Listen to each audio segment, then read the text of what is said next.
Example 2.3 में हमको frequency दी हुई है और वेवलेंथ पूछी है। तो अभी हमने फॉर्मूला देखा c is equals to nu lambda.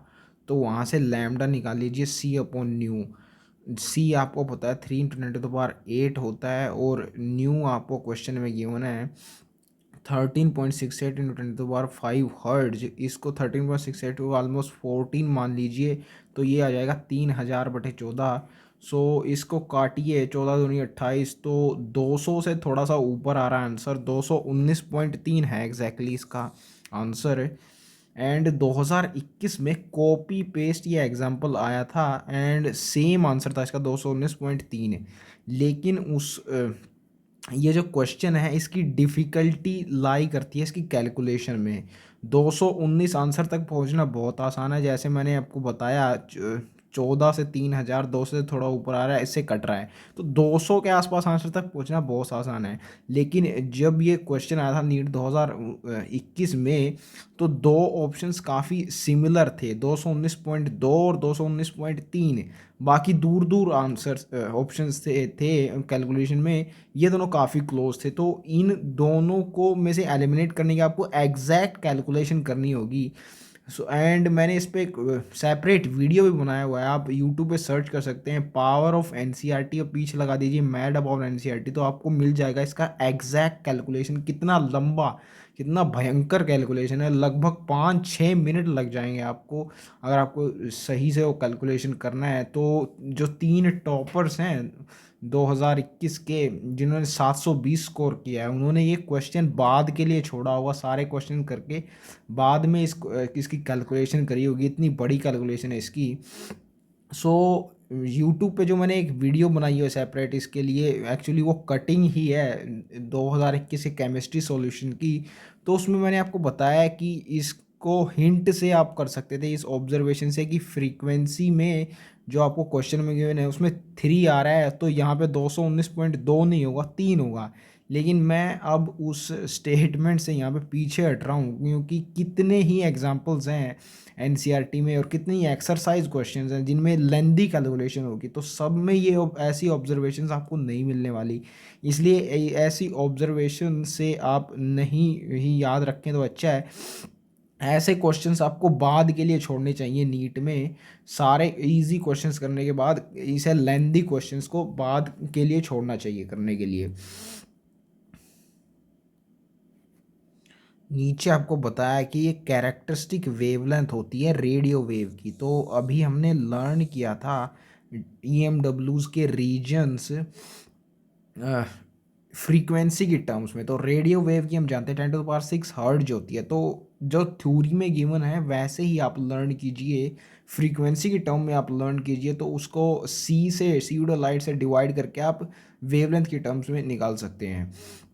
सो आप इससे निकाल के देख लीजिए, इससे प्रूव हो जाएगा 219.3, ये यानी 200 और 300 की रेंज में है, ये रेडियो वेव की रेंज इतनी होती है।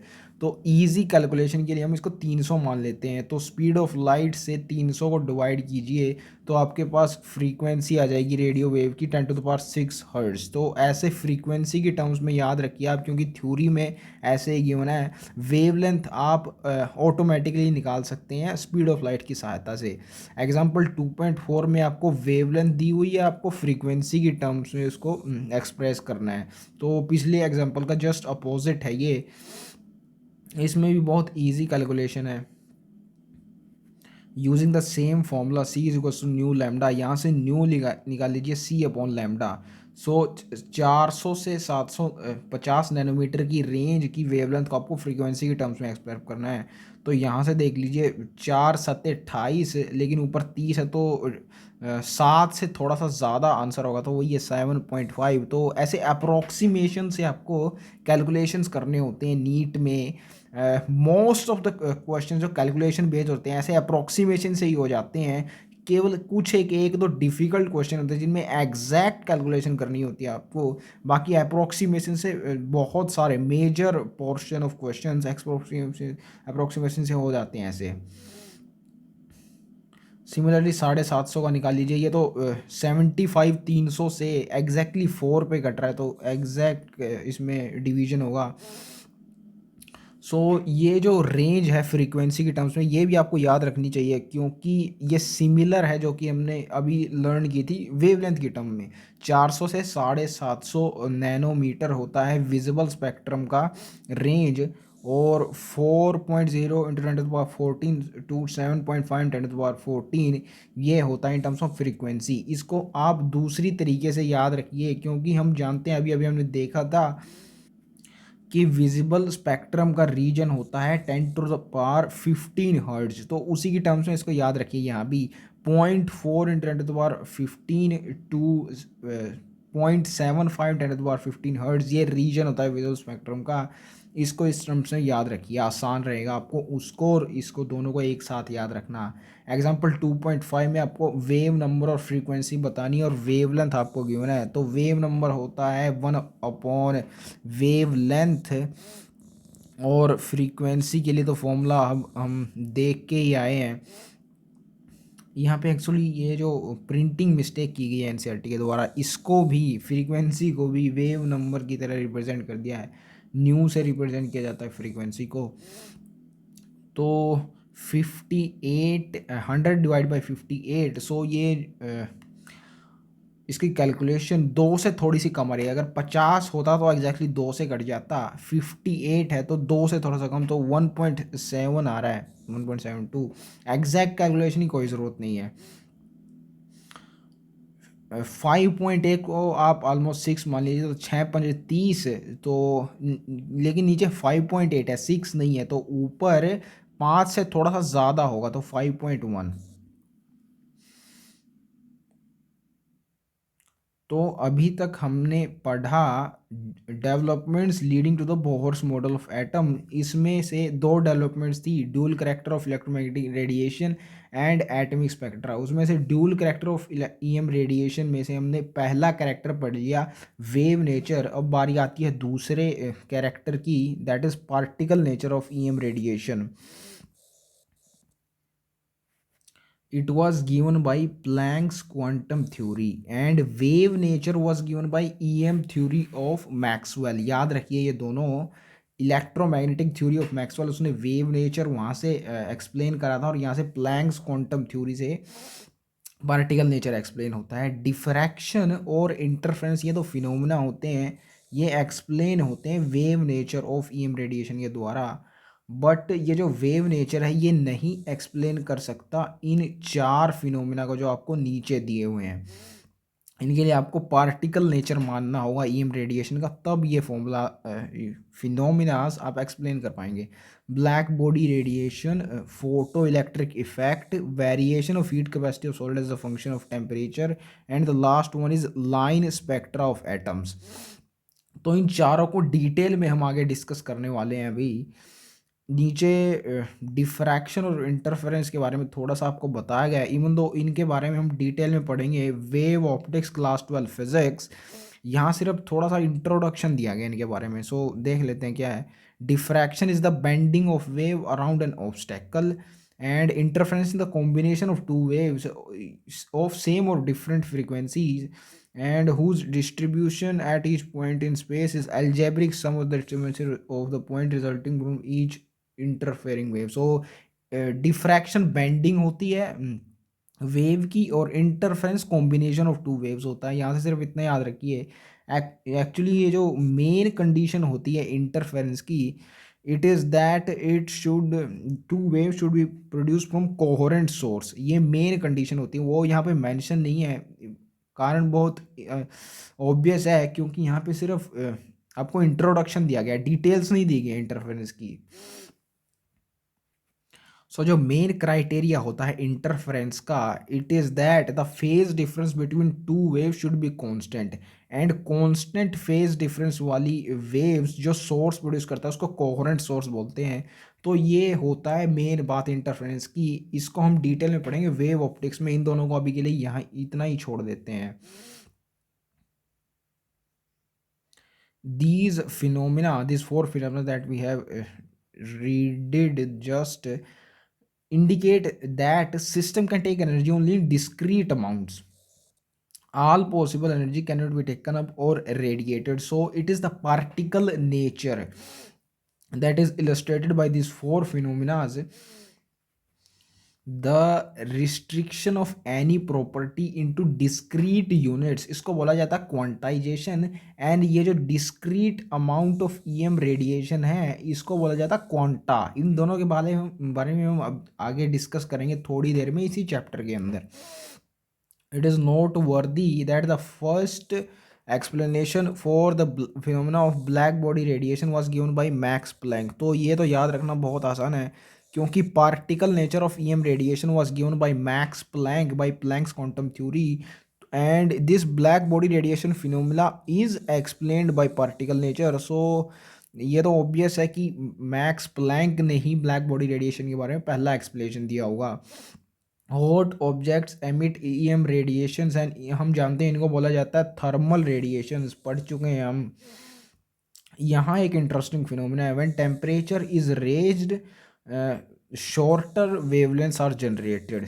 ये लाइंस आपको समझने के लिए इस चैप्टर से बाहर जाना होगा। और क्लास 11 फिजिक्स का एक चैप्टर है थर्मल प्रॉपर्टीज ऑफ मैटर, उसमें एक लॉ दिया हुआ वेन्स डिस्प्लेसमेंट लॉ। उसमें बोला गया है कि temperature is inversely proportional to wavelength. So जैसे जैसे आप टेम्परेचर बढ़ाएंगे छोटी वेवलेंथ जनरेट होंगी, ये इलस्ट्रेट किया गया उस लॉ में। इसको एग्जाम्पल के थ्रू भी आपको बताया गया है यहाँ पे।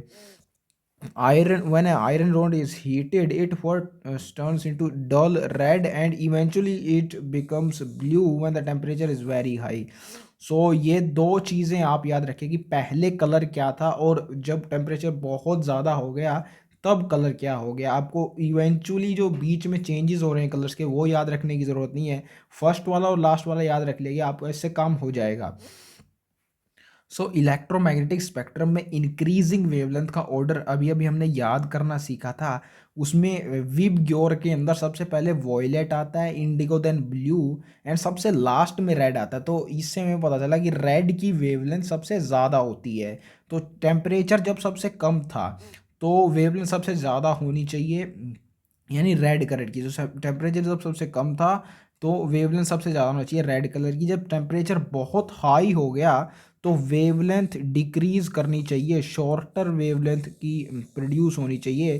तो that's how colour becomes blue, क्योंकि ब्लू की वेवलेंथ बहुत कम होती है as compare to red.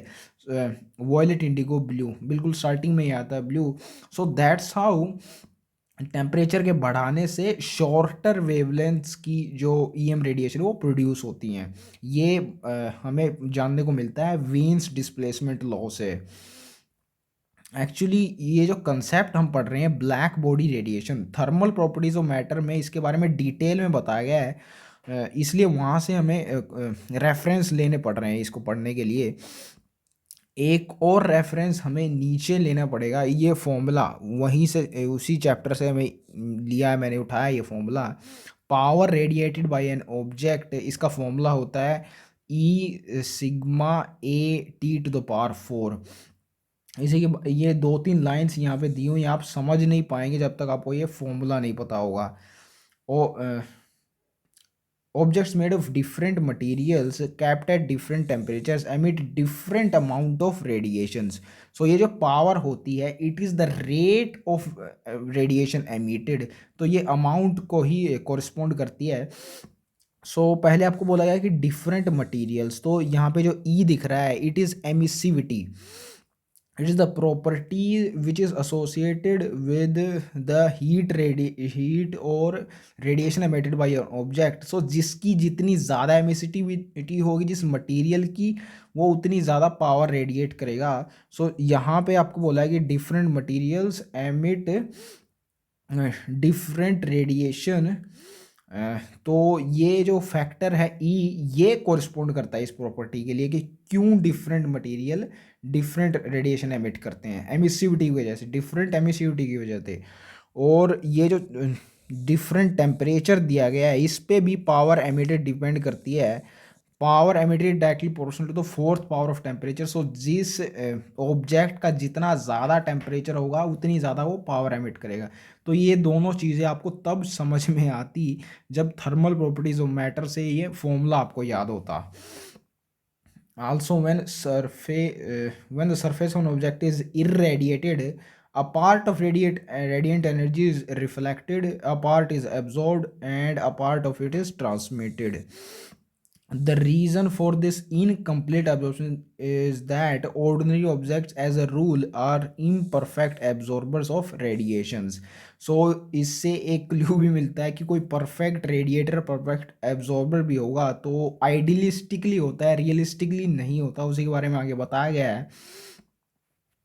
An ideal body which emits and absorbs radiations of all frequencies uniformly, बिना किसी भेदभाव के सारी रेडिएशंस की सारी फ्रीक्वेंसीज की रेडिएशंस को जो एब्जॉर्ब करती है और एमिट करती है उसको ब्लैक बॉडी बोला जाता है. ब्लैक वर्ड इसके साथ इसलिए एसोसिएटेड है क्योंकि ब्लैक जो कलर होता है it is very good absorber, सारी तरह की फ्रीक्वेंसीज को एब्जॉर्ब कर लेता है, इसलिए गुड अप्रोक्सीमेशन हो ब्लैक बॉडी का.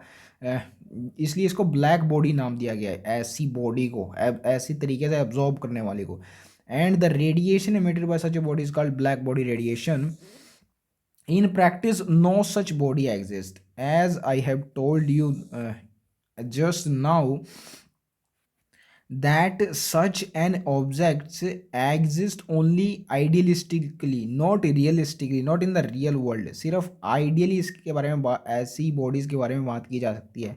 कार्बन ब्लैक को बोल रहा है it approximate fairly closely to black body and good physical approximation of black body is a cavity with a tiny hole. अब इन दोनों चीज़ों को अच्छे से समझिए कि कौन सा क्या है. कार्बन ब्लैक को क्लोजली टू ब्लैक बॉडी बोला है, अप्रोक्सीमेशन क्लोज अप्रोक्सीमेशन, और गुड फिजिकल अप्रोक्सीमेशन उसने बोला है कैविटी को विद टाइनी होल. इन दोनों को आपको मिक्स नहीं करना है, कौन से क्या बोला है अच्छे तरीके से समझ लिए तो आपको याद रहेगा. ये पहले तो उसने फिजिकल अप्रोक्सीमेशन बोला है कैविटी को, एग्जैक्टली ब्लैक बॉडी नहीं बोला, अप्रोक्सीमेशन बोला है. ये समझ लीजिए अप्रोक्सीमेशन क्यों बोला है, क्योंकि कैविटी के अंदर जब लाइट घुसती है टाइनी होल से तो वो टकराती है उसके अंदर डिफरेंट लोकेशंस पे और वहीं एब्जॉर्ब हो जाती है. ये सिर्फ एक काम हुआ ब्लैक बॉडी का. ब्लैक बॉडी के दो काम आगे हम पढ़ने वाले हैं.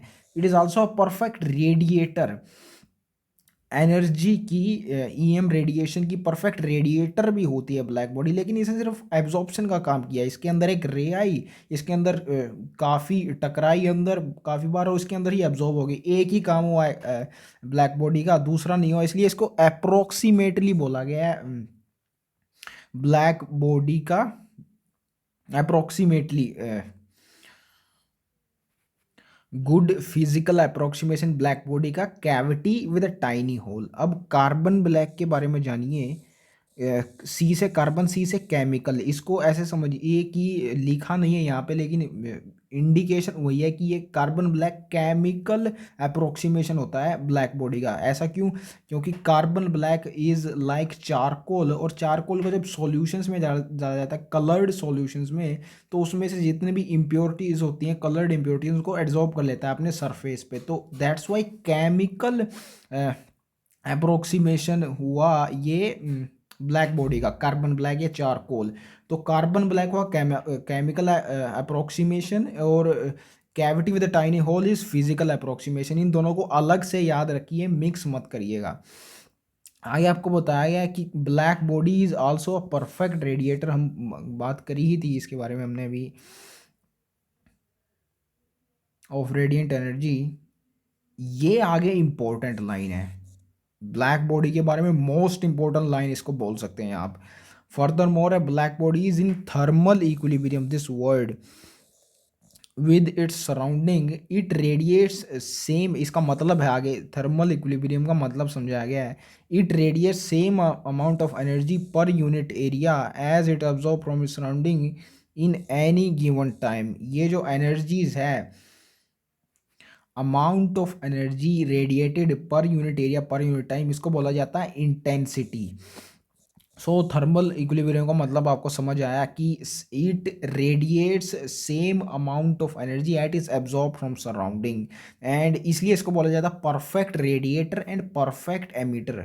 इस परफेक्ट वर्ड का मतलब ये होता है सेम अमाउंट, कुछ भी रखती नहीं है अपने पास, ये जितना लेती है उतना ही रेडिएट भी कर देती है.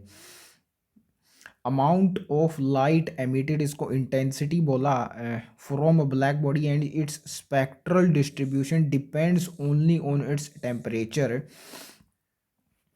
ये अभी अभी देख के ही आए हम।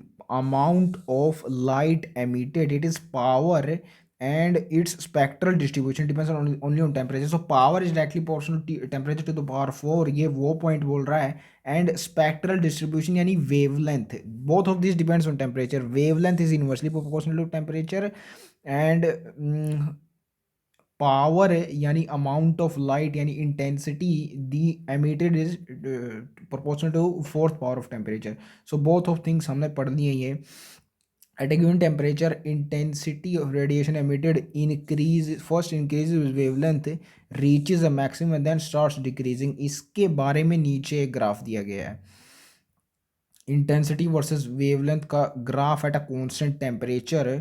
So first wavelength increases, reaches a maximum possible wavelength and then start decreasing। ये आपको याद रखना है, शेप ग्राफ की इंटेंसिटी के साथ कैसी वेरिएशन होती है वेवलेंथ की, याद रखिए इसको। टेम्परेचर की क्या वेरिएशन होती है वेवलेंथ के साथ, उसके बारे में आगे जिक्र है। Also as the temperature increases maxima of the curve shift to shorter wavelength, ये हम देख चुके हैं। Temperature is inversely proportional to wavelength, वही यहाँ पे इंडिकेट किया गया है दोबारा।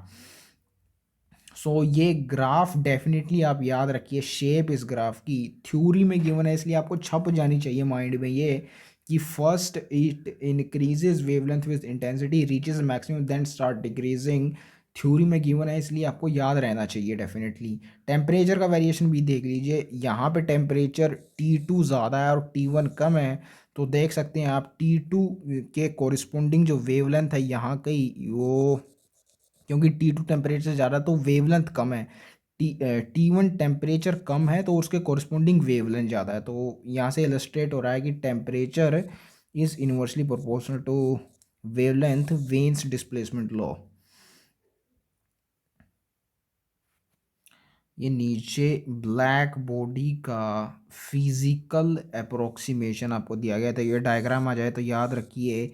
एक रे एंटर कर रही है एक कैविटी के अंदर और उसी के अंदर टकरा के एब्जॉर्ब हो जा रही है, तो it's a physical approximation of black body, याद रखिए इसको।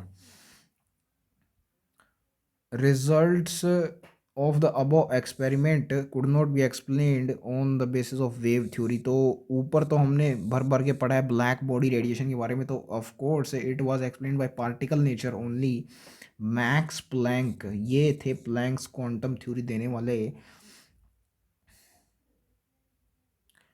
इन्होंने एक अजम्पशन लिया इसको एक्सप्लेन करने के लिए ब्लैक बॉडी रेडिएशन और इससे रिलेटेड जो पार्टिकल नेचर को एग्जिबिट करते हैं, उन फिनोमेनल्स को एक्सप्लेन करने के लिए इन्होंने एक एजम्पशन लिया।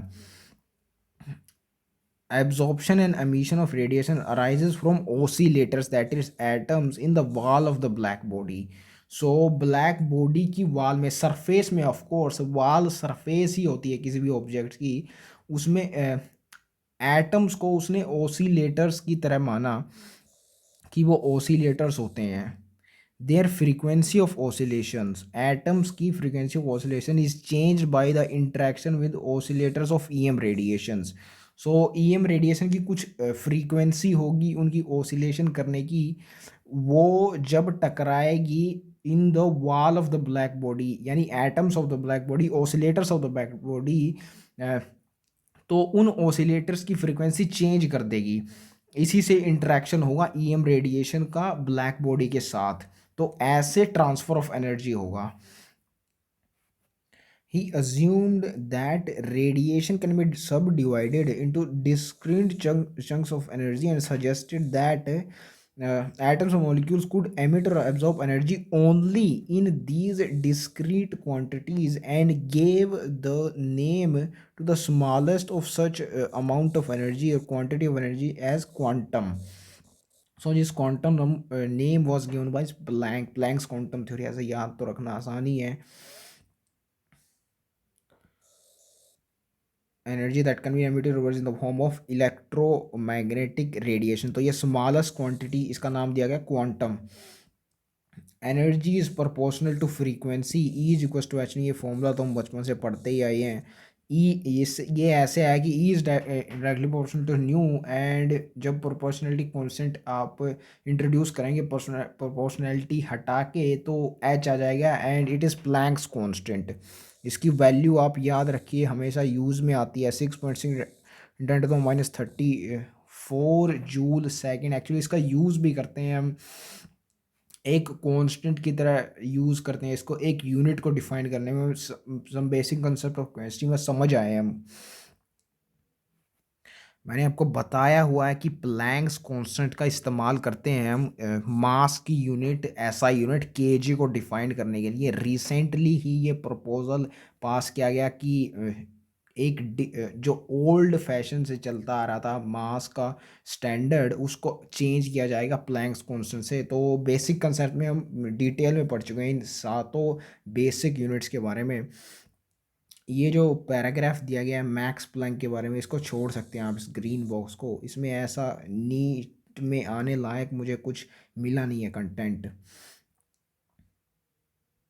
With this theory, Planck was able to explain the distribution of intensity as a function of wavelength at different temperature। ये हमने देखा ही अभी, distribution of intensity as a function of wavelength, ये हमने देखा at a constant temperature and different temperatures also, T2 is greater than T1 हमने देखा। Black body radiation का फिनोमिना प्लैंक ने एक्सप्लेन किया पार्टिकल नेचर के बेसिस पे। Quantization is like staircase. तो हम जानते हैं कि क्वांटाइजेशन का मतलब होता है किसी भी क्वांटिटी का restriction into discrete units, and it's like staircase. मतलब जैसे सीढ़ी होती हैं, एक के बाद दूसरी होती है और तीसरी सीढ़ी, उनके बीच में कुछ नहीं होता, कंटिन्यूअस नहीं होती, वो डिस्क्रीट नंबर होता है उनका। जैसे यहाँ पे एनर्जी का अमाउंट दिया गया है तो ज़ीरो होगा, या एक एच न्यू होगा, दो एच न्यू होगा, बीच में कुछ नहीं होगा, 1.5 एच न्यू कुछ नहीं होगा, 2.5 एच न्यू कुछ नहीं हो सकता। A person can stand on any step of a staircase, but it is not possible for him or her to stand in between the two steps। वही बोला गया कंटिन्यूअस फॉर्म में एग्जिस्ट नहीं करती ये particle nature of EM radiation, एक discrete number की form में होती है ये। And it is also the basic, it is at the heart of quantization. यही प्रिंसिपल होता है क्वांटाइजेशन का।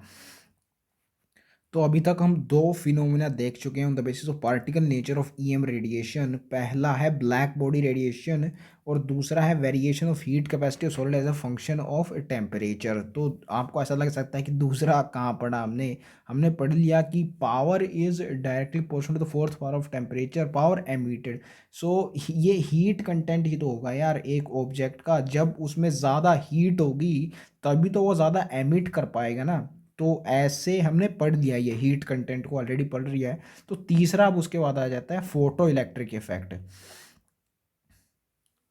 Hertz performed a very interesting experiment in which electrons और फोटो इलेक्ट्रॉन्स, इनको नाम दिया जाता है, were ejected when certain metals like potassium, rubidium, caesium were expose to a beam of light, and this phenomena is called photo electric effect. So photo means photons टकराएंगे metal से और electrons निकलेंगे तो वहाँ से electric, that's how is it photo electric effect. Hertz ने किया था, ये याद रखना बहुत ही आसान है क्योंकि हर्ट्ज ही थे जिन्होंने पहली बार फ्रीक्वेंसी, एक्चुअली फ्रीक्वेंसी की जो यूनिट होती है हर्ट्ज, ऐसा यूनिट है वो इन्हीं के ओनर में दी गई थी। एंड वेव्स को एक्सपेरिमेंटली सबसे पहले डिस्कवर किया था हर्ट्ज। ये भी अभी कुछ देर पहले हमने इसी चैप्टर में पढ़ा है, पीछे हर्ट्ज ने वेव्स को एक्सपेरिमेंटली डिस्कवर किया और यहाँ पे फोटॉन्स का एक्सपेरिमेंटल यूज़ दिखाया। तो ईएम रेडिएशन के दोनों कैरेक्टर, वेव और फोटोन यानी पार्टिकल नेचर, इन दोनों को एक्सपेरिमेंटली प्रूव करने वाले थे हर्ट्ज। तो ये इसलिए याद रखना आसान है, हर्ट्ज से ही एसोसिएटेड है ये डूल करैक्टर के एक्सपेरिमेंटल वेरिफिकेशन। तो रिजल्ट्स दिए गए नीचे कुछ फोटो इलेक्ट्रिक इफेक्ट का, ये देख लेते हैं। एक्चुअली पहले ये फिनोमिना हमको समझ लेना चाहिए बिफोर सीइंग द रिजल्ट्स। सो ऐसे कुछ होता है इसमें, light of suitable frequency strike the metal surface, और फिर फोटोन एनर्जी ट्रांसफ़र करता है इलेक्ट्रॉन को, और इलेक्ट्रॉन एनर्जी लेके एक्साइट होके जाता है फ्रॉम नेगेटिव इलेक्ट्रॉन तो पॉजिटिव इलेक्ट्रॉन। और यहाँ पे डिटेक्टर लगा हुआ है जो इनकी काइनेटिक एनर्जी, इलेक्ट्रॉन्स की काइनेटिक एनर्जी से मेजर करता है, इलेक्ट्रॉन्स डिटेक्ट करता है उनको। सो ये आपको याद रखना है कि electrons are detected and measured with the help of their kinetic energy. ये मेन चीज़ होती है फोटो इलेक्ट्रिक इफेक्ट में, इलेक्ट्रॉन से associated it is kinetic energy. तो ये तो आपको याद रखनी ही है। सो ये होता है फिनोमिना फोटो इलेक्ट्रिक इफेक्ट का। अब आइए रिजल्ट्स देख लेते हैं इसके।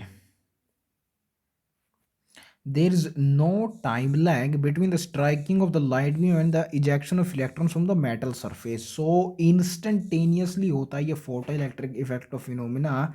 कुछ कुछ बुक्स में एग्जैक्ट टाइमिंग में दी होती है, that is it is 10⁻⁸ second. आपको याद रखने की ज़रूरत नहीं है क्योंकि एनसीईआरटी में नहीं दी गिवन है। यहाँ से आप सिर्फ इतना याद रखिए कि there is no time lag, instantaneously होता है ये। The number of electrons ejected is proportional to the intensity of brightness. So intensity of brightness का मतलब जितने ज़्यादा नंबर ऑफ फोटोन्स होंगे उतने ही ज़्यादा नंबर ऑफ इलेक्ट्रॉन्स निकलेंगे मेटल्स के अंदर। लेकिन इसके लिए एक कंडीशन होती है, वो नीचे दी गई है वो कंडीशन। फॉर ईच मेटल, हर एक मेटल के लिए डिफरेंट होती है ये। There is a characteristic minimum frequency, it is called threshold frequency below which photoelectric effect is not observed. So light की frequency अगर थ्रीशोल्ड फ्रीक्वेंसी से कम है तो डजेंट मैटर आप कितनी भी इंटेंसिटी यानी नंबर ऑफ फोटोन्स चाहे कितने भी बढ़ा दीजिए, थ्रीशोल्ड फ्रीक्वेंसी से कम है अगर उन सारे फोटोन्स की फ्रीक्वेंसी, तो कोई फोटो इलेक्ट्रिक इफेक्ट आपको देखने को नहीं मिलेगा। ये 2021 में क्वेश्चन आ चुका है, इस पर बनाया जा चुका है, आई थिंक फिजिक्स सेक्शन में था कि उसने थ्रीशोल्ड फ्रीक्वेंसी को 0.75 टाइम्स कर दिया, यानी एक से भी घटा दिया, यानी थ्रीशोल्ड फ्रीक्वेंसी से कम कर दिया तो कोई इजेक्शन नहीं होगा फोटो इलेक्ट्रॉन का, ऐसा कुछ क्वेश्चन था। Kinetic energy of this electrons increases with frequency. तो ये तो जाहिर सी बात है यार कि जो फोटोन आएगा उसकी जितनी ज़्यादा फ्रीक्वेंसी होगी, यानी हम जानते हैं कि frequency is directly proportional to energy. तो जितनी ज़्यादा फ्रीक्वेंसी उतनी ज़्यादा एनर्जी, और फोटोन की एनर्जी जितनी ज़्यादा होगी इलेक्ट्रॉन की एनर्जी भी तो उतनी ज़्यादा होगी। एंड इलेक्ट्रॉन की एनर्जी मापी जाती है in terms of kinetic energy, so that's how these are directly proportional. यहाँ पे आपको एक फेलियर बताया गया है क्लासिकल फिजिक्स का। According to classical physics, energy content of the beam of the light it depends on the brightness of the light. So हम जानते हैं ब्राइटनेस होती है नंबर ऑफ फोटोन्स, एंड जितने ज़्यादा फोटोन्स होंगे उतना ज़्यादा एनर्जी कंटेंट होगा। एनर्जी कंटेंट का मतलब क्या है, 1 h, 2 h, 3 h, number of photons जैसे जैसे जैसे बढ़ रहे हैं वैसे एनर्जी कंटेंट भी बढ़ रहा है ना। In other words, number of electrons ejected and kinetic energy associated with them should depend on brightness of light according to classical physics. So इन्होंने लिंक कर दिया इन दोनों चीज़ों को कि एनर्जी कंटेंट क्योंकि ज़्यादा ब्राइटनेस वाली लाइट का ज़्यादा होता है, इसलिए नंबर ऑफ इलेक्ट्रॉन्स भी ज़्यादा होने चाहिए और काइनेटिक एनर्जी भी ज़्यादा होनी चाहिए। लेकिन एक कमी रह गई इसमें, एक आगे बताया फिर, it is observed but it has been observed that number of electron तो डिपेंड करते हैं ब्राइटनेस पे, लेकिन काइनेटिक एनर्जी डिपेंड नहीं करती। Kinetic energy of each electron does not depend on the brightness of the light, ये depend करती है फ्रीक्वेंसी पे, हम ऑलरेडी देख चुके हैं। सो इसको मैंने ऐसे याद रखा हुआ है कि number of electrons depends on the number of photons, सीधी सीधी बात।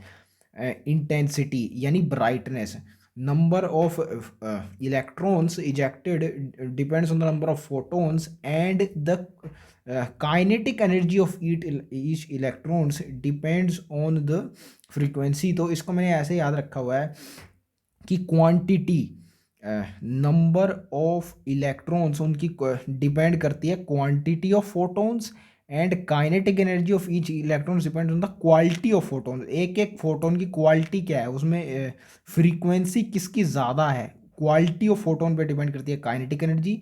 नंबर ऑफ इलेक्ट्रॉन डिपेंड करते हैं क्वांटिटी ऑफ फोटोन्स। तो ऐसे मैंने क्वालिटी क्वांटिटी से याद रखा हुआ है इसको।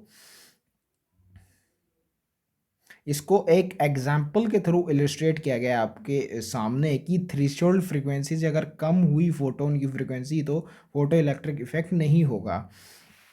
For example red light with frequency range of this 4.3 to 4.3 × 10⁻14 of any brightness may shine on a piece of potassium metal for hours but no photoelectrons are ejected। ऐसा इसलिए हुआ क्योंकि थ्रीशोल्ड फ्रीक्वेंसी पोटेशियम की 5 × 10⁻14 होती है, और यहाँ 4.3 to 4.6 है, यानी कम रहेगी रेड लाइट की, इसलिए कोई फोटो इलेक्ट्रिक इफेक्ट नहीं होगा। But as soon as a very weak, यानी कम, इवन कम इंटेंसिटी वाला येलो लाइट का बीम होगा जिसकी फ्रीक्वेंसी थ्रीशोल्ड फ्रीक्वेंसी से ज़्यादा होगी पोटेशियम की, when shines on potential metal photo electric effect is observe. तो वही बताया गया कि थ्रीशोल्ड फ्रीक्वेंसी से ज़्यादा होनी चाहिए, quality of photon should be more than threshold frequency. यही आपको एक्चुअली वर्क फंक्शन के बारे में ये टेबल आपको गिवन है। Work function is not a big thing to know. जो मेटल होता है फोटो इलेक्ट्रिक इफेक्ट के अंदर, उसके अंदर से इलेक्ट्रॉन निकालने के लिए जितनी एनर्जी चाहिए होती है उसी को बोलते हैं work function. It is has same units as energy of photon, kinetic energy of electron, इसकी यूनिट सेम होती है, इलेक्ट्रॉन वोल्ट जूल। सिर्फ ये इसमें डिफरेंट करता है कि उसको निकालने के लिए जितनी एनर्जी चाहिए होती है वो वर्क फंक्शन होता है, उसके बाद जितनी इलेक्ट्रॉन के पास एनर्जी बचती है वो उसकी काइनेटिक एनर्जी में ऐड हो जाती है। तो ये होता है वर्क फंक्शन, और डिफरेंट मेटल्स का आपको गिवन है। ये एग्जैक्ट वैल्यूज आपको याद नहीं रखनी है, लेकिन ट्रेंड आपको याद होना चाहिए। मैं बताता हूँ कैसे याद रखना है इसको। लिथियम, सोडियम, पोटेशियम ये होते हैं alkali metals, and down the group जाने पे लिथियम, सोडियम और पोटेशियम जाने पे आयनाइजेशन एनर्जी डिक्रीज कर जाती है। तो ये वर्क फंक्शन को आप ले सकते हैं एज आयनाइजेशन एनर्जी। इलेक्ट्रॉन को मेटल के अंदर से निकालने के लिए जो एनर्जी चाहिए होती है वो होती है आयनाइजेशन एनर्जी, तो वही होता है वर्क फंक्शन। तो लिथियम से पोटेशियम क्योंकि साइज इंक्रीज कर रहा है इसलिए आयनाइजेशन एनर्जी डिक्रीज होगी, वर्क फंक्शन भी डिक्रीज होगा। सो ऐसे 2.42, 2.3 और 2.25 डिक्रीज करेगा लिथियम से पोटेशियम, ये आप याद रखिए। And magnesium alkaline earth metal होता है, और on moving from left to right in periodic table size decrease करता है। सो इस मैग्नीशियम का साइज छोटा होता है एल्कली अर्थ मेटल से, एटलीस्ट इनसे तो एल्कली अर्थ मेटल से, एल्कली मेटल से अल्कलाइन अर्थ मेटल का साइज छोटा होगा, यानी मैग्नीशियम का साइज छोटा होगा इनसे। साइज छोटा मैंने आयनाइजेशन एनर्जी ज़्यादा, इसलिए इन सब से ज़्यादा होगी इसकी, इतना याद रखिए आप। कंपैरिजन करना आपको अगर आ जाए तो इनसे ज़्यादा होगी मैग्नीशियम की, सिर्फ इतना याद रखिए। आगे कॉपर और सिल्वर का ट्रेंड आपको याद रखना है। सिल्वर नीचे आता है, ये तीनों का सीक्वेंस रहता है, कॉपर, सिल्वर, गोल्ड, ये हमें देखने मिलते हैं transition elements, D block elements होते हैं। तो देख रहे हैं आप कि सिल्वर का साइज ज़्यादा होता है तो इसका वर्क फंक्शन कम होगा। सो दैट्स हाउ आप ये ट्रेंड्स याद रख सकते हैं ऐसे। आगे आइंस्टीन के बारे में ग्रीन बॉक्स दिया गया और इसमें मैंने हाईलाइट किया हुआ है, रीज़न बताऊंगा आपको क्यों मैंने इसमें हाईलाइट किया हुआ है। Einstein has explained the photo electric effect using Planck's quantum theory. So Planck's quantum theory क्योंकि particle nature of EM radiation illustrate करती है, तो उसी का यूज़ किया आइंस्टीन ने to explain the photo electric effect.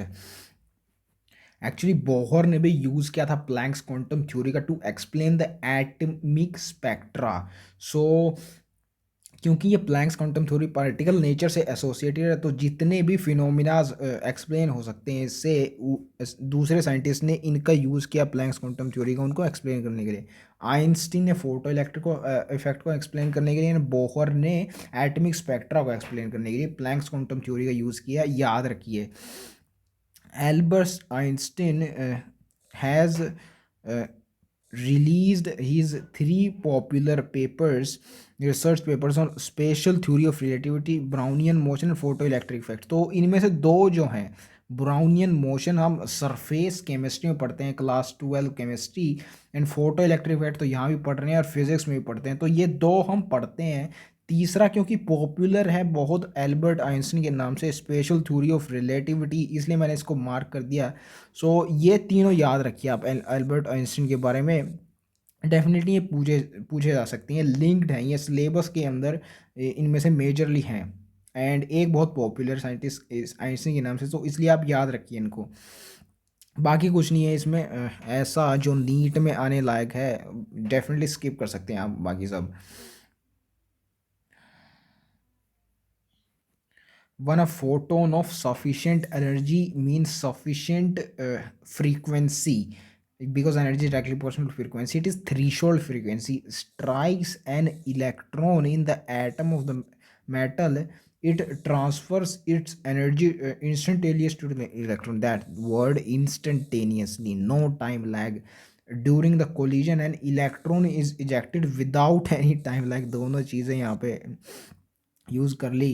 And the kinetic energy of the ejected electrons यानी photo electron और प्रोपोर्शनल टू फ्रीक्वेंसी हम देख ही चुके हैं।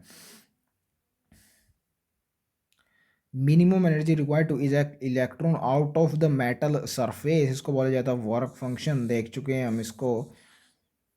The difference in the energy transferred as kinetic energy of the photo electron. So ये ऐसे इस इक्वेशन को समझते हैं हम, आइंस्टीन फोटो इलेक्ट्रिक इक्वेशन है, याद रखिए इस नाम से इसको याद रखा जाता है। ये equation Einstein photo electric equation अगर आपके सामने पेपर में आ जाए तो ये आपको लिखनी है, ऑप्शंस में से ये आपको सेलेक्ट करनी है। H nu equals to h nu not plus half m square, इसका मतलब क्या, सिग्निफिकेंस क्या है इसका, याद कैसे रखते हैं।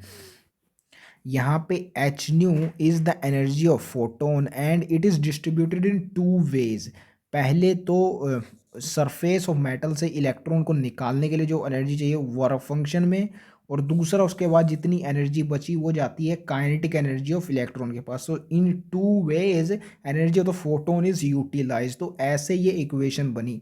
तो यहाँ से आप काइनेटिक एनर्जी ऑफ इलेक्ट्रॉन भी निकाल सकते हैं, it is H nu minus H not जो ऊपर आपको दिया गया था।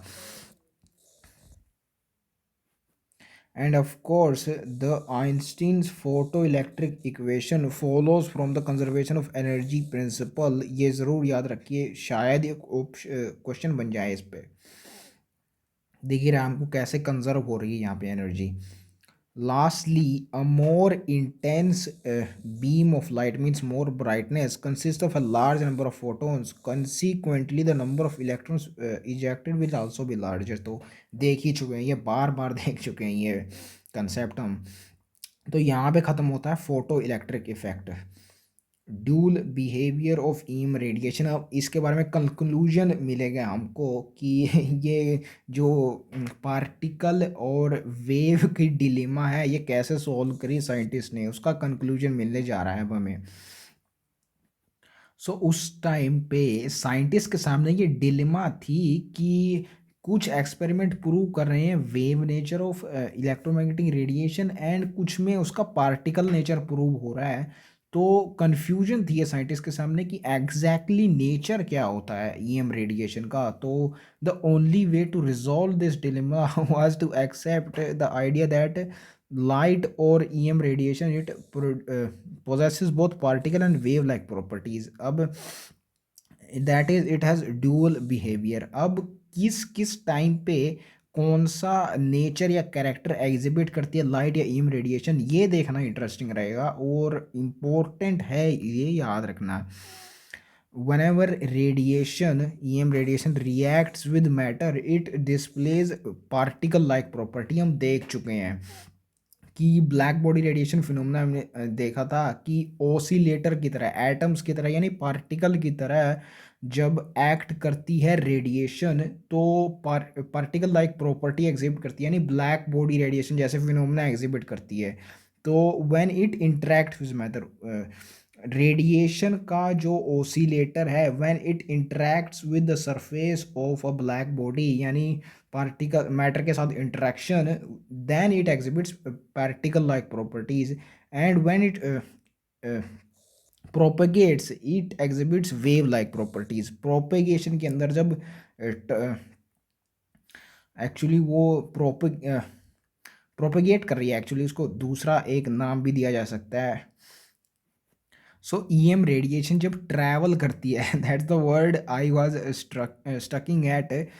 जब ईएम रेडिएशन ट्रैवल करती है यानी प्रोपेगेट करती है, तो वेव लाइक प्रॉपर्टीज एग्जिबिट करती है, और उसी से रिलेटेड फिनोमिना हमको देखने को मिलते हैं। और जब वो इंटरेक्ट करती है मैटर के साथ, तो पार्टिकल लाइक प्रॉपर्टीज एग्जिबिट करती है। Microscopic particles like electrons also exhibit wave particle duality, इसको बोला जाता है ड्यूअल नेचर ऑफ मैटर। अभी तक हमने देखा dual nature of electromagnetic radiation, and इसको बोला जाता है dual nature of matter.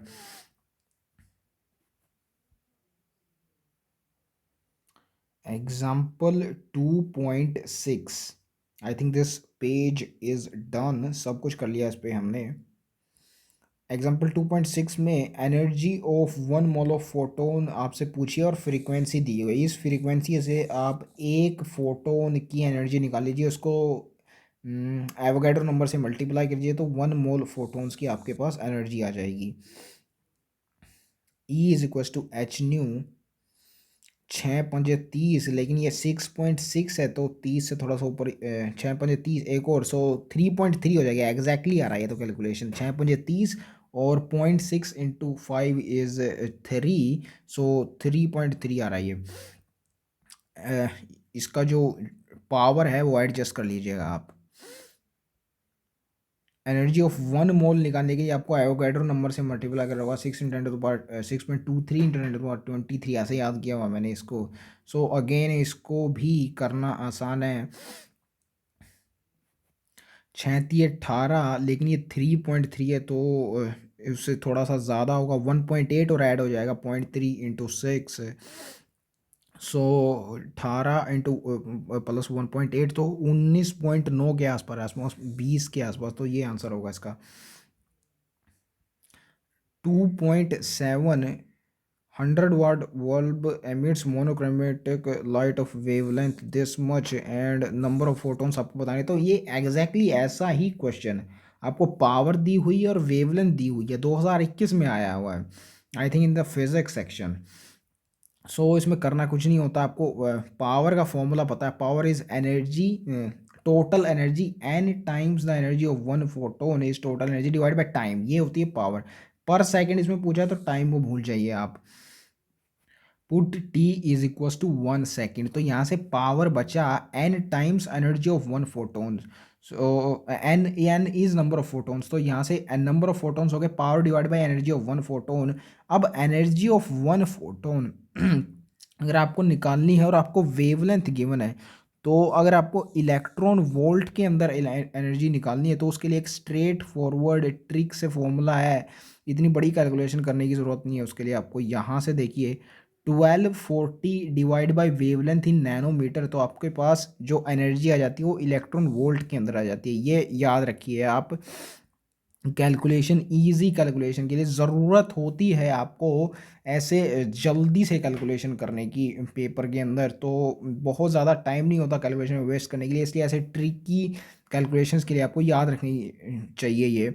So 1240 divide by wavelength in nanometer, तो इलेक्ट्रॉन वोल्ट में आपके पास एनर्जी आ जाएगी। ऐसे ही आप इसे वेवलेंथ भी निकाल सकते हैं, 1240 divide by energy in electron volt, तो वेवलेंथ आपके पास आ जाएगी नैनोमीटर में। तो यहाँ से 400 नैनोमीटर आपके पास थी वेवलेंथ, तो यहाँ से एनर्जी आ जाएगी exactly 3 electron volt, and 1 electron volt is equal to 1.6 × 10⁻19 joule, तो यहाँ से 3 से मल्टीप्लाई कीजिए तो 4.8 × 10⁻19 जूल आ जाएगा। तो इसी के आसपास एनर्जी है आपके पास। देखिए यहाँ पे 4.9 × 10⁻19, तो अप्रोक्सीमेटली यही है।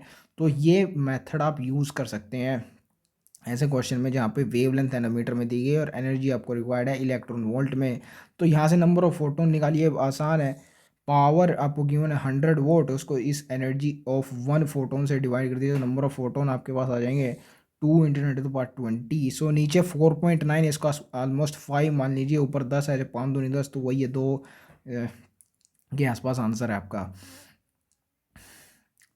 2.8। इसमें आपको वेवलेंथ दी हुई है इलेक्ट्रोमैग्नेटिक रेडिएशन की और kinetic energy of the electrons emitted दी हुई है। मिनिमम एनर्जी आपसे पूछी है, यानी वर्क फंक्शन आपसे पूछा है सोडियम मेटल का, और मैक्सिमम वेवलेंथ पूछी है। It would be the wavelength that is photo electron की पूछ रहा है, तो threshold frequency, minimum frequency corresponding जो वेवलेंथ होती है उसी को मैक्सिमम वेवलेंथ बोला गया है, तो वो निकालनी है आपको यहाँ पे। इस एग्जाम्पल के सॉल्यूशन में यूनिट्स के साथ बहुत कबड्डी खेली है एनसीईआरटी ने। इतनी ज़रूरत नहीं थी, पहले एवोगैड्रो का नंबर का इस्तेमाल किया जूल पर मोल को कन्वर्ट करने के लिए जूल में, फिर उसको मोल में दोबारा कन्वर्ट किया। अगर आपको सिंपली यहाँ पे एनर्जी चाहिए थी जूल में, तो सीधे सीधे आप जो जूल पर मोल आपको गिवन था शुरू में, उसी को जूल में कन्वर्ट कर लेते शुरू में ही, और उसके बाद आपको कोई कन्वर्जन की ज़रूरत नहीं पड़ती। यहाँ पे दो दो कन्वर्जन किए हैं एनसीईआरटी ने।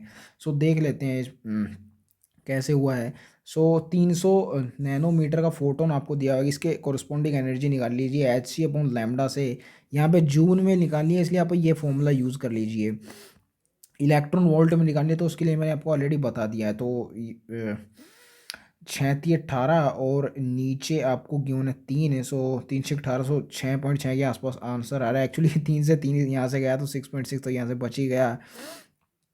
तो ऐसे ये आपके पास आ जाएगी energy of 1 photon. So 1 mole photons की एनर्जी आपको निकालनी है, तो एवोगाड्रो नंबर से मल्टीप्लाई कीजिए तो ये आ जाएगी। मिनिमम एनर्जी आप निकाल लीजिए, वर्क फंक्शन का आपको फॉर्मूला पता है कि जो टोटल एनर्जी होती है photo electric effect equation of that is given by Einstein, photo electric equation of Einstein, उसमें है h nu equal to h nu not plus half m square. वहाँ से मिनिमम एनर्जी यानी वर्क फंक्शन निकाल लीजिए, h nu minus kinetic energy आपको question में given है 1.68 और 3.99 आपने यहाँ से निकाल ली था energy of photon H new. तो इन दोनों को माइनस कर दीजिए, आपके पास आएगा 2.31 × 10⁵ जूल पर मोल। इसको अब दोबारा जूल में कन्वर्ट किया by dividing from Avogadro's number. तो ये दो दो लेंदी चीज़ें की एनसीईआरटी ने, इसको करने की ज़रूरत नहीं थी, एक ही बार वहाँ कन्वर्जन कर लेना चाहिए था from joule per mole into joules by multiplying into the Avogadro number. अभी इसी मिनिमम एनर्जी के कोरस्पोंडिंग आपको मिल जाएगी मैक्सिमम वेवलेंथ। तो क्योंकि हम जानते हैं कि E=ST/λ यानी energy is inversely proportional to wavelength, तो अगर मिनिमम एनर्जी है तो मैक्सिमम वेवलेंथ होगी, तो वेवलेंथ इज hc/, ये आप जानते हैं ना फॉर्मूला कहाँ से आया, E=h न्यू, और न्यू की वैल्यू हमने वहाँ से पुट की c/λ, तो ऐसे hc/λ हो गया। तो इस एनर्जी के कोरिस्पोंडिंग निकाल लीजिए वेवलेंथ आपके पास आ जाएगी 517 नैनोमीटर, एंड ये होती है ग्रीन लाइट की। तो ये भी अप्रोक्सीमेशन से आप कर सकते हैं, आपको बताता हूँ कैसे। पहले ये दोनों कैलकुलेशंस देख लीजिए, मैंने छोड़ दी थी ये। नीचे है 6 और ऊपर है 2.3, इसको 2.4 मान लीजिए, यानी 24, तो 6×4 = 24, तो 4 के पास आंसर आ रहा है 3.84।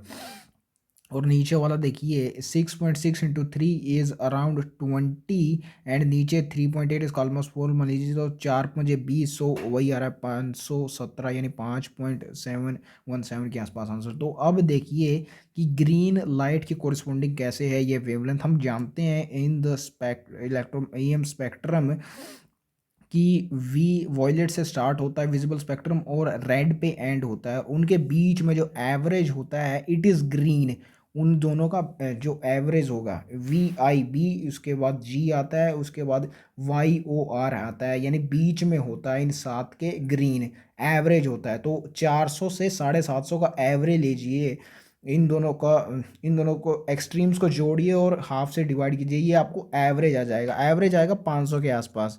तो that's how you can conclude कि ग्रीन लाइट होगी 517 के आसपास, इसकी रेंज होगी। ऐसे अप्रोक्सीमेशन से आपको ये स्पेक्ट्रम में क्वेश्चन करने होते हैं, एग्जैक्टली वैल्यूज़ नहीं याद रखनी होती वेवलेंथ या फ्रीक्वेंसीज़ की। ऑफ कोर्स फ्रीक्वेंसी की तो हम पढ़ के आए हैं थ्योरी में, वो और याद रखना आसान है, 10⁻6 10⁻9 हर्ट्ज। वेवलेंथ की वैल्यू नहीं रटनी होती है आपको किसी पर्टिकुलर विजिबल रीजन के लिए, 400 से 750 याद होना चाहिए बस नैनोमीटर के अंदर। 400 और 750 नैनोमीटर का एवरेज होगा, 400 plus 750 divide by 2, it is 575। And वही है 500 और 600 के बीच में जो रेंज होगी, it is of green light, तो 517 उसी रेंज में आ जाता है। एग्जाम्पल 2.9 है, आपको थ्रीशोल्ड फ्रीक्वेंसी दी गई और काइनेटिक एनर्जी पूछी है इलेक्ट्रॉन्स की, एंड फ्रीक्वेंसी दी है आपको EM रेडिएशन की जो टकरा रही है। तो थ्रीशोल्ड फ्रीक्वेंसी से आप निकाल सकते हैं work function, and kinetic energy आपको पता है, फिर होगी h nu minus h nu naught. Kinetic energy is goes to h nu minus h nu naught. So सिर्फ आपको वैल्यूज़ पुट करनी बाकी रह गई हैं अभी इस क्वेश्चन के अंदर। ये 6.6 इंटू 320 के आसपास कैलकुलेशन आती है, ये हम देख भी चुके हैं कैलकुलेशन। सो ये हो गए हमारे 3 एग्जाम्पल्स फोटो इलेक्ट्रिक इफेक्ट के ऊपर, ये कंप्लीट हो गया ये कंसेप्ट। अब जो लास्ट चीज़ आती है हमारे पास, 4 चीज़ें हम पढ़ रहे थे, the based on the particle nature of ईम radiation, black body radiation, variation of heat capacity of solid on the basis of temperature, तीसरा था फोटो इलेक्ट्रिक इफेक्ट। के तीनों हो गए थे, अब चौथी बची थी atomic spectra, line spectra of atoms, इसको एटमिक स्पेक्ट्रा बोलते हैं। And it is the evidence for quantized electronic energy levels. ये क्वेश्चन आपसे पूछा जा सकता है कि what is the evidence for the quantized energy levels, it is atomic spectra. आगे चल के हम पढ़ेंगे तो ये लाइन बहुत क्लियर हो जाएगी आपको। क्वांटाइज्ड के ऊपर स्टार लगाया है, मतलब इसके बारे में नीचे इन्फॉर्मेशन दी होगी इस पेज पे। तो क्वांटाइजेशन की डेफिनेशन आपको दी गई यहाँ पे, the restriction of any property to discrete values is called quantization. मैं आपको बता भी चुका हूँ पहले, क्वांटाइजेशन का मतलब ही होता है कि क्वांटा में डिफरेंशिएट करना किसी भी प्रॉपर्टी को, यानी पार्टिकल्स की फॉर्म में अरेंज करना एक डिस्क्रीट वैल्यू, यानी कि कॉन्टिन्यूअस फॉर्म में ना होना, इसी को बोला जाता है क्वांटाइजेशन। तो इसी से अब आपको ऊपर वाली लाइन क्लियर हो रही होगी, that evidence for quantized electronic energy levels is atomic spectra, that the energy levels of atoms are quantize, मैंने डिस्क्रीट एनर्जी लेवल्स होते हैं, कंटिन्यूस नहीं होते, एक कुछ वैल्यू होती है उससे ऊपर की कुछ वैल्यू से फिर उससे ऊपर की, कंटिन्यूस नहीं होते, उनके बीच में कुछ वैल्यूज़ नहीं होती, डिस्क्रीट वैल्यूज़ होती हैं एनर्जी लेवल्स की। ये हमें देखने को मिलता है एटमिक स्पेक्ट्रा में। एटमिक स्पेक्ट्रा में लाइंस एमिट करते हैं एटम्स जो कि डिस्क्रीट होती हैं, तो इससे हमें पता लगता है कि उनके एनर्जी लेवल भी डिस्क्रीट होंगे, कंटिन्यूस नहीं होंगे, बेसिकली ये हमें पता लगता है इससे। तो और अच्छे से आप समझ पाएंगे इसको जब हम पढ़ेंगे ये एटमिक स्पेक्ट्रा। ये दो टाइप के होते हैं, absorption spectra and emission spectrum. इनको हम देखते हैं इन द नेक्स्ट पार्ट, इसका ऑलरेडी बहुत लेंथ हो चुकी है इस पार्ट की। So in the next part we will continue from the atomic spectra.